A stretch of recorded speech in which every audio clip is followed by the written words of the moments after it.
Welcome to my channel, आपके अपने इस YouTube channel Dilkhush study centre में। तो प्यारे बच्चों, कैसे हो आप सभी? आई हो कि अच्छे होंगे और अच्छे से स्टडी कर रहे होंगे।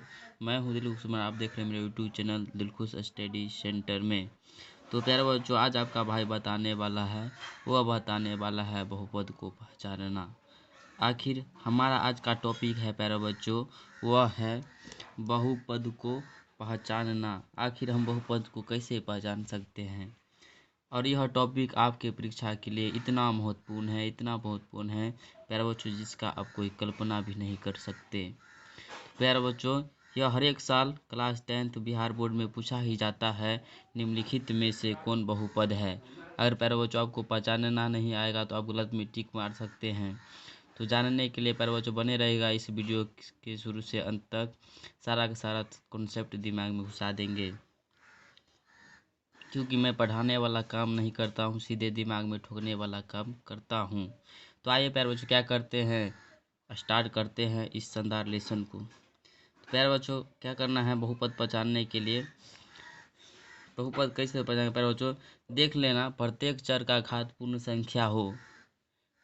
प्रत्येक चर का घात क्या होना चाहिए? पूर्ण संख्या होना चाहिए, तभी बहुपद कहलाएगा, अन्यथा वह बहुपद नहीं कहलाएगा।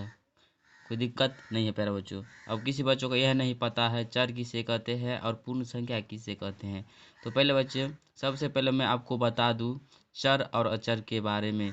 तो चर वह कहलाता है जिसका मान बदलता रहता है, और अचर वह कहलाता है जिसका मान नहीं बदलता है। तो प्यारे बच्चों, चर हमारा वह होगा जिसका मान बदल जाएगा। तो प्यारे बच्चों, ABCD के जितने भी अक्षर होते हैं प्यारे बच्चों, सारे के सारे चर होते हैं। और गिनती वाली संख्या जितने भी होते हैं वो सारे के सारे अचर होते हैं। क्योंकि प्यारे बच्चों, एक्स वाई का मान कभी किसी समीकरण में 10 आ जाता है, कभी 5 आ जाता है, कभी 2 आ जाता है, सब रंग का आता रहता है प्यारे बच्चों। लेकिन गिनती वाली संख्या को 10 को आप 10 ही कहेंगे, उसे 20 नहीं कर सकते हैं। तो इसलिए ये सारे के सारे अचर होंगे। लेकिन ABCD के जितने भी XYZ है, सारे के सारे चर होंगे। कोई दिक्कत? आप समझ गए होंगे चर और अचर क्या है। अब आइए प्यारे बच्चों, पूर्ण संख्या के बारे में बता देते हैं। पूर्ण संख्या वह कहलाता है, अगर प्राकृतिक वाली संख्याओं में 0 को ऐड कर देते हैं तो सारे के सारे हमारे क्या कहलाते हैं? पूर्ण संख्या कहलाते हैं। कोई दिक्कत? और पूर्ण संख्या जो स्टार्ट होगा वो 0 से स्टार्ट होगा, 0, 1, 2, 3 जहाँ तक जाए अनंत तक। कोई दिक्कत? आइए प्यारे बच्चों, क्या करते हैं, इसको पहचानना बताते हैं। प्यारे बच्चों, क्या है हमारे पास? यही हमारे पास चर है, लेकिन प्रत्येक चर का घात पूर्ण संख्या होना चाहिए। अगर यहाँ पर पूर्ण है तो इसी से करने बोल देंगे यही बहुपद हमारे पास है। यहाँ पर चर है, ये भी चर है। पूरा चर का घात देखना है कि पूर्ण संख्या है। मैंने क्या बोला? प्रत्येक चर का घात पूर्ण संख्या होना चाहिए, तभी वह बहुपद कहलाएगा, अन्यथा वह बहुपद नहीं कहलाएंगे। तो बच्चों देखिए, यहाँ पर तो पूर्ण संख्या है, क्या है? गिनती वाली संख्या में 2 आता है कि नहीं आता है? तो हमारे पास आता है, तो यह पूर्ण संख्या तो है। प्यारे बच्चों, इसमें भी घात कुछ नहीं रहता है, तो प्यारे बच्चों 1 रहता है छिपा, इसमें भी पूर्ण संख्या है।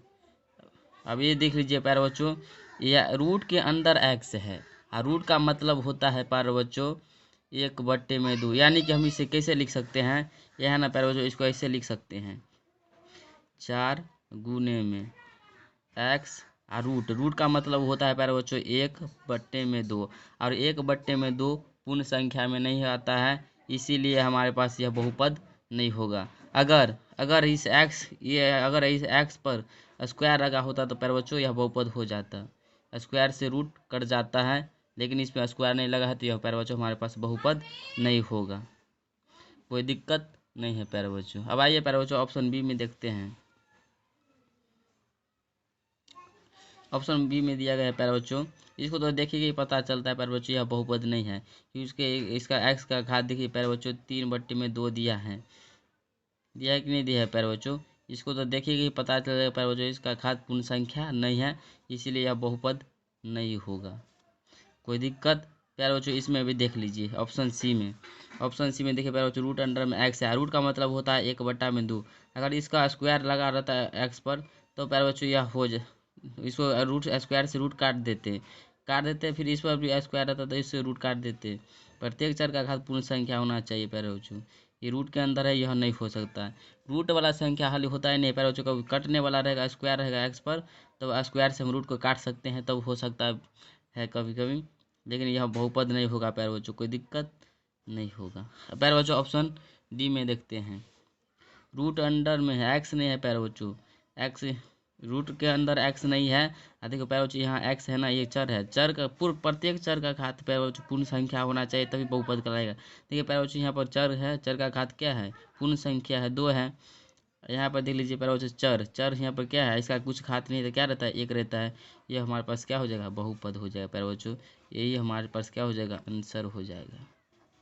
कोई दिक्कत, आई होप कि आप समझ गए होंगे। पर वो जो समझ में आया तो वीडियो को लाइक करें, दोस्तों को भी शेयर करें, आप चैनल पर नहीं तो चैनल को सब्सक्राइब करें। फिर मिलेंगे अगली वीडियो में, तब तक के लिए जय हिंद जय भारत दोस्तों।